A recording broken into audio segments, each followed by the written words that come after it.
أبي أمامة رضي الله تعالى عنه ذكر أن رسول الله صلى الله عليه وسلم قال: يكون في هذه الأمة في آخر الزمان رجال معهم أسياط كأنها أذناب البقر يغدون في سخط الله ويروحون في غضبه۔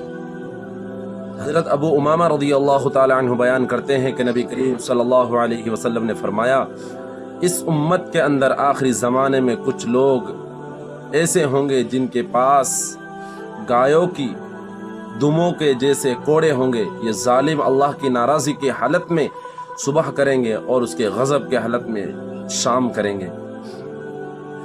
نبی اکرم صلی اللہ علیہ وسلم نے جن علامات قیامت کی خبر دی ہے ان میں سے ایک یہ بھی ہے کہ ظالم و جابر حکمران اور ان کے کارندے لوگوں کو ایسے کوڑوں سے ماریں گے جو گائے کی دم سے مشابہ ہوں گے۔ ان کوڑوں کی مختلف قسمیں ہیں جن میں چمڑے، بجلی، ربڑ یا پلاسٹک اور درختوں کے شاخوں سے بنے ہوئے کوڑے شامل ہیں۔